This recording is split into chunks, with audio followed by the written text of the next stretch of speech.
Yaorana Sunshine, tu sais, à notre époque, on vit une recrudescence dans le domaine de l'énergétique, de la spiritualité. On vit vraiment une recrudescence de personnes qui se lancent dans ce domaine, à savoir que ce domaine implique ce qu'on appelle un travail sur soi, c'est-à-dire de vraiment conscientiser tes blessures, d'apprendre à les accepter, à les embrasser, tout comme tes parts de lumière et tes parts d'ombre. Ce processus implique également d'apprendre à te comprendre toi-même, d'apprendre à respecter ton rythme de fonctionnement. Il implique également à travailler sur l'humilité, qui n'a rien à voir avec l'ego. L'ego, c'est les masques de tes blessures. L'ego, les gens pensent que c'est se sentir supérieur. Non, c'est pas du tout ça. Je t'invite à vraiment aller voir et à t'abonner, à liker, à partager sur ma chaîne YouTube où j'ai fait déjà plusieurs vidéos, plusieurs années en arrière, sur ce qu'est l'humilité, sur ce qu'est l'ego, sur ce que sont les blessures, etc., etc.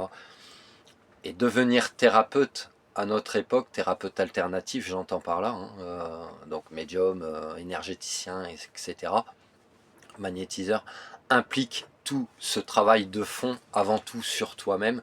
Ça ne veut pas dire que tu es en incapacité d'agir pour les autres si tu n'as pas atteint un certain objectif, puisque la perfection n'existe pas. Même si tu peux tendre à y aller, personne n'est parfait et personne ne le sera jamais. Tu es parfait aussi dans tes imperfections. Mais de ne pas te mettre aussi en incapacité d'agir, puisque parfois ce seront les gens qui viendront à toi, qui t'amèneront des compréhensions sur toi-même, que ce soit des vivants ou des défunts également, si tu es passeur d'âme, passeuse d'âme, parce que dans la compréhension que tu auras de l'interaction avec ces personnes vivantes ou défuntes, elles te délivreront un message pour ta propre évolution personnelle. Maintenant, je t'invite à la plus grande vigilance, parce que comme c'est devenu un petit peu comme un effet de mode, les thérapies alternatives où tout le monde y va de sa vérité absolue ou de ses vérités absolues ou de ses croyances, de bien faire la différence également entre des personnes qui sont mentalistes. J'ai déjà fait une vidéo aussi sur le sujet que je t'invite à aller revoir sur YouTube, de faire la différence entre les mentalistes et les médiums. Les mentalistes sont des gens qui ont certaines capacités, mais qui vont un petit peu comme dans le mode hypnose de spectacle, qui vont aller de manière intrusive fouiller. Et si toi tu es en contact avec des personnes comme ça au niveau personnel, c'est des personnes qui vont te pousser dans tes retranchements, qui vont aussi te faire réagir et jouer sur la culpabilisation. Donc essayer de te faire culpabiliser de qui tu es, que tu n'es pas parfait, que ceci, que cela, pour essayer de te ramener dans leur bonne grâce. Tu as des personnes qui vont essayer de créer des partenariats avec toi, peu importe à quel moment de ton processus tu es, mais juste pour essayer finalement de s'accaparer tes réussites à toi, et ces personnes-là, elles vont te tirer vers le bas. Pour moi, c'est des personnes que je classifierais de dangereuses, parce qu'elles ne sont pas dans l'aspect bienveillance. C'est mon observation, c'est pas du jugement, c'est du vécu.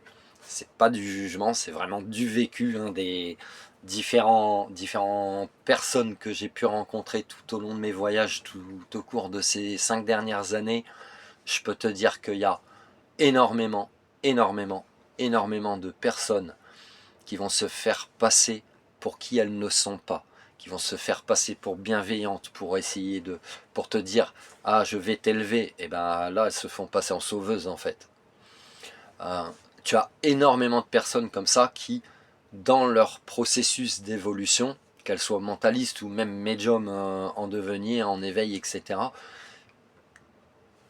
qui n'auront pas certaines compréhensions, ou du moins elles les ont mais à leur propre rythme, et du coup leurs intentions à ton égard, mais aussi à l'égard d'autres personnes, des gens qui pourraient aller consulter ce genre de personnes. Donc c'est pour ça que je te dis que pour moi ces gens-là sont dangereux, parce qu'elles n'ont aucune conscience de la conséquence de leurs actes. En gros, elles en ont rien à foutre.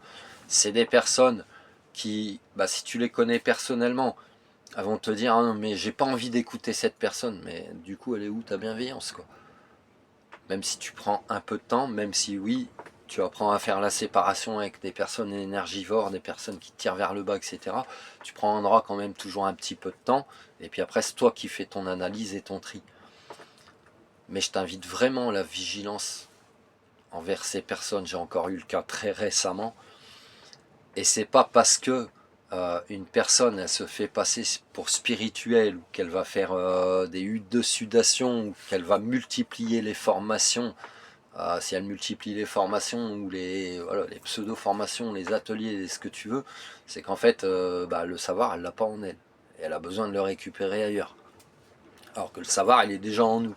Tu as juste besoin de te le rappeler, ou éventuellement d'un accompagnement de quelqu'un qui va te montrer le chemin, mais le chemin, tu le connais au fond de toi.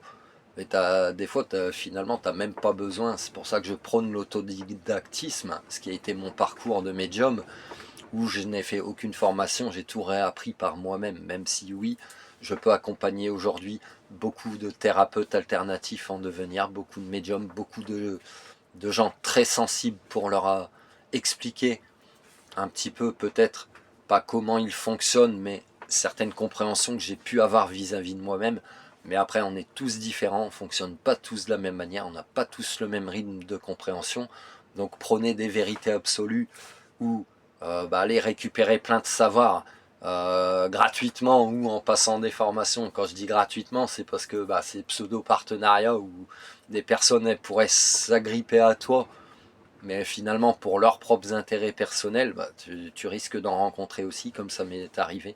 Donc je t'invite vraiment à cette vigilance, parce que ces personnes-là, elles ont beau multiplier certaines actions en pensant que finalement, c'est un peu comme les cartes, hein, si tu veux, les cartes elles t'amèneront jamais ce que toi tu dois choisir pour toi. Elles vont te donner des pistes, elles vont te montrer un chemin, même plusieurs, des millions, des milliards, mais c'est pas elles qui décideront à ta place.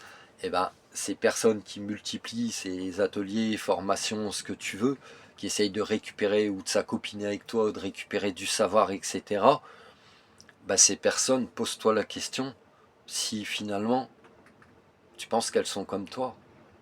Attention à la fausse lumière dans les yeux de certaines personnes. Attention à la fausse lumière. Voilà. C'était vraiment un message de prévention, parce qu'aujourd'hui j'ai reçu un email qui me disait tu sais, tu devrais faire attention à cette personne parce qu'elle n'est pas aussi bienveillante qu'elle le prétend. Je te parle d'une pseudo-thérapeute, et je m'en suis rendu compte, je vais pas te dire à mon détriment, mais dans mon expérience personnelle, je m'en suis rendu compte. Voilà. Ça te parle ou pas, si ça te parle pas, c'est que c'est pas pour toi.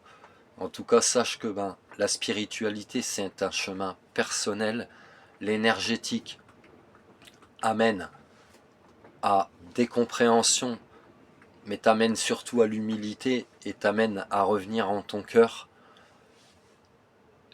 Ça t'amène également à comprendre aussi ton parcours peut-être dans d'anciennes vies, la différence entre le bien, le mal, la conséquence de tes actes et toutes ces lois universelles dont je t'invite à faire des recherches, Sunshine, qui sont toutes imbriquées les unes dans les autres, mais qui sont d'une grande vérité. Voilà. Je te laisse méditer là-dessus, prends soin de toi, passe une excellente soirée ou journée, ça dépend à quel moment tu vois cette vidéo. Si tu as besoin de mes services, tu sais où me trouver, il y a toujours mon adresse mail là. Je te souhaite une excellente soirée, tout le meilleur du monde, et je te dis à plus tard pour de nouveaux messages. Love you.